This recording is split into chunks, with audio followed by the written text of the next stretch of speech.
Hola! Hola! Good morning! Buenos dias mga Auntie Kels! Thank you so much! Oh my God! I'm so thankful sa inyo dyan mga Zay. Chararero, charara. Thank you sa mga bumili ng aking perfume and sobrang salamat kasi sumuporta kayo sa aking konting kaligayahan ng Antikadayers ninyo. So sa mga gustong mag-PM, i-PM nyo lang ako sa mga gustong mag-try. Pasensya na talaga kayo mga Auntie Kelsa kasi syempre first time ko pa to. So hindi talaga as in kanang kuan pa jud siya baka. Pero I try my best mga Auntie Kels next time. Nag-try lang kasi ako ng iilang bottles. And ayaw ko kasi yung, alam niyo ba yung, syempre, pag baguhan ka sa business, dili man jud ka mo invest o ka nang dinagko jud kaayo, di ba nga, sa start pa lang. Ang inano ko kasi is, hopefully na magiging masaya ako, masatisfied, ma-enjoy ako sa gusto ko. And sa first,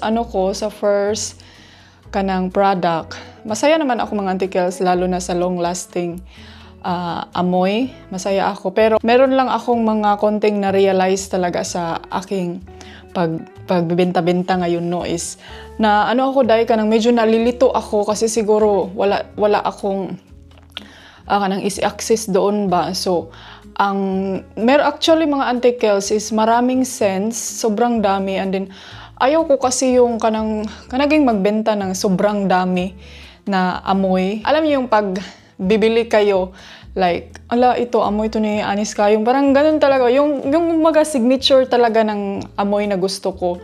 So ngayon, sa next perfume natin, same pa rin yung name, pero nagdagdag na ako ng panglalaki. May pang lalaki din kung gusto nyong bilhan nyo yung asawa nyo or husband nyo, yung mga friends or ganito ganyan. So, nagdagdag ako ng 3. Nagpili lang ako ng 3 pangbabae at saka 3 panglalaki. Kasi, why 3? Bakit 3 lang yung pinili ko? It's because ayaw ko yung tell me mga Auntie. Tell me kung tama ba ko. Ayaw ko kasi yung malito ako ba. Mas maganda kasi yung ano ba sa Tagalog? Magkumpra. Magkumpra o baho or scents na kining isa lang gani siya kaysa yung mix and then pag magbenta yung iba hindi mahalin, yung iba kasi ganito ganyan. So mas prefer ko na signature amoy ko talaga. And then ang pinaka na-excited kasi ako dito is yung paggawa ng pangalan sa perfume. So nag-iisip ako mga Auntie Kels, ano yung pinaka unique na pangalan na ma-remember nyo talaga sa akin na unique jud siya. So, nag-usap kami ni Mr. Meron siyang mga pangalan na sinasuggest niya na kanang unique siya, nagikan diri sa Europe. So, bigyan ko kayo ng next coming up perfume from Anis Kayom is the Unica. And then, sa panglalaki is Unico. So, yan yung number 1 namin next release. And then, ang pangalawa is Passion de Amor. So, and then sa lalaki is Passion de Noir. Hopefully na maubos ko itong first sa perfume ngayon. Konti lang to mga Auntie Kels. So, hopefully pag maubos natin to, isa dyan sa perfume sa amoy na ilagay ko sa ating next brand. Ang ko kasi, point. Anis Kayom, unsay mong point? Long lasting ba na or kuan ba na? Ang point ko mga Auntie Kels is it's about nga ma-remember niyo ako.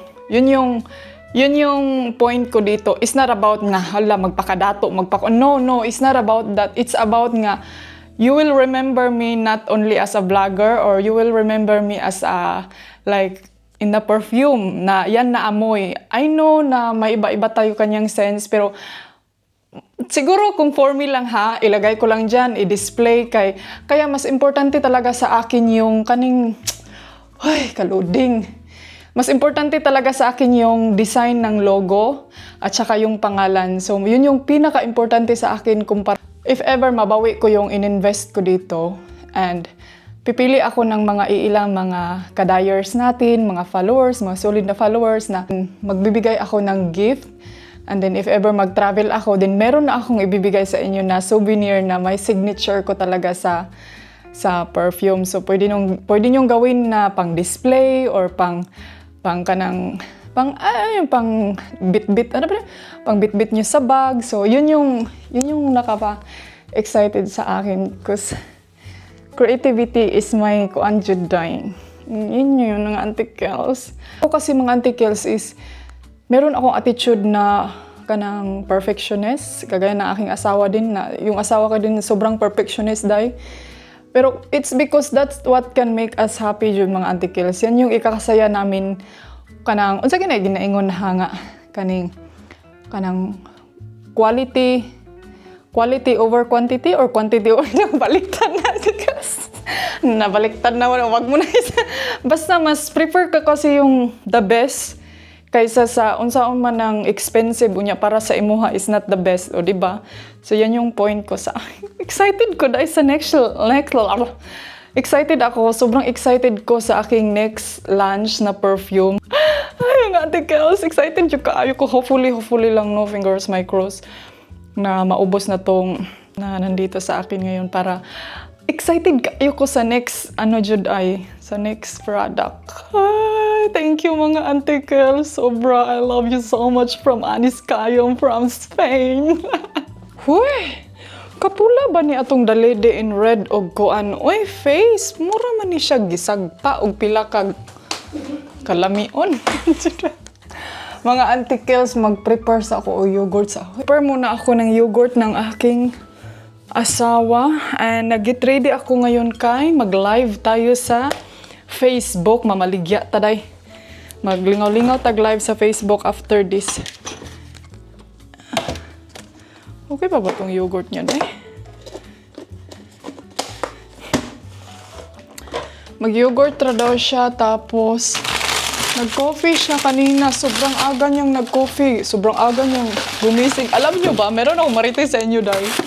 Nung isang araw, katawanan kay si Mister, mga alas 6 siguro or alas 7, day. Dito kasi pag ganyang mga oras is madilim pa yan dito mga Auntie Kels. So hindi kami talaga nag-wake up na ganyang mga oras. Huy, day, tingala ko. Bakit pa parang may nanonood ng TV, day? Akala ko si Felix na apakan yung kining kuan ba, kining remote. So bumangon ako, day. Sabi ko sa sarili ko, bantay lang yung kang pili ka. Grabe yung ka, di siya ako huna-huna, hindi siya makapag-antay sa kanyang breakfast ba. Sus, paggawas na ko si Mister, nag-coffee naman siya din. Nasyak ko sa iyain ko, himala. Maning tawhanan ni Mark. Himala. Natingala ko sa iya, anong kasayo ba anin niya early birds man ni kay siya nag-wake up like 7 o'clock kasi naano ko ba, parang nanibago gali ako sa kanya mga Auntie Kels na nag-wake up early in the morning siya na sobrang aga. So sabi niya kanang pag late daw siya mag-wake up, yung ulo daw niya sasakit. Siguro, sabi ko sa kanya, siguro dahil nag-iba yung time namin dito ba. So, yun. Ngayon, nag-start na siyang mag-wake up ng alas 4 or alas 5 day. And ito, blueberry. Plano ko ngayon mag-grocery. And then kahapon kasi pumunta ako sa hospital, nag-scooter. Di sa ako mag-scooter, siguro ugma na lang. Gusto ko i-enjoy muna yung outside galore natin. Outside galore. Ay, yung Auntie Kels na agad siya pag galore. Sa itong lutoon unya dong. Dayali diri. Sabag na diri. Hoy, very happy ko. I thank you jud kay mga Auntie Kels sa inyong suporta. And then, meron din ako talagang plano na magkuan kaya tanin yung mga Auntie Kels, no? Kanang gusto ko magawa ng kanang mag-donate gani mga Auntie Kels, pero ayaw ko yung mag-donate na kanang sobra ka exposure, kanang ipang-expose gani tanan. Kanang konti lang pangpalipay ba? Pero siguro magkuan lang tayo kasi yung mga ganyang bagay kasi na mga plano mga zay, like mga donation, mga everything. Lisod na mga mga article. So, kadaghan ma-involve ng mga ingon ana. Tapos, mag-away-away na. Kayo, ano bang mga ginagawa nyo sa buhay to make yourself happy? Hindi naman natin kailangan na, huy, ito na. Kaarte lagi ba? Hindi naman natin kailangan na magiging kanang mayaman, no? Kanang just to make us satisfied, happy, pero may kunting return. Dili na pud kailangan nga sobra-sobra ta kay murag kuan na pud na. Di na maayo. Bitaw eh.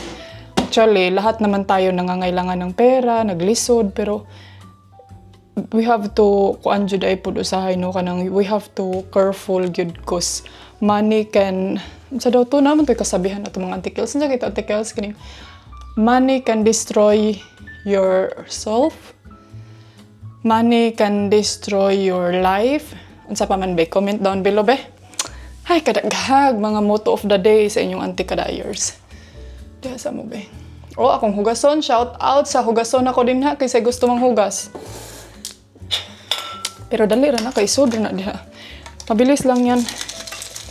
Ilagay lang natin dyan sa robot natin. Uy, sabi pa ni Mr. bibili daw siya ng robot. Uy, siya na jud.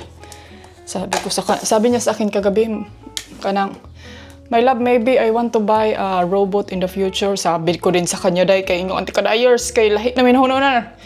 So you want to buy a second wife? Onya kay gitubag man ko niyag. Yes, dito ko natog sa isa ka kwarto. Tuara. Pero gara-gara ra gud niya mga antikel. So kanang kuan ra ta niya joke. Unsa man ay na may orange diri. Okay pa kaya ni. And yan yung weather natin for today, 29 degree. Oh, really? Yes. Say hello to your viewers.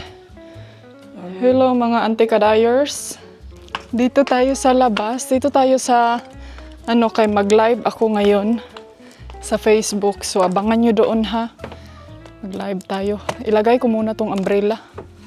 Kay init siya day. Uy, 29 degree diri sa mo anti-kills. Diha sa inyo ha, 40 degree.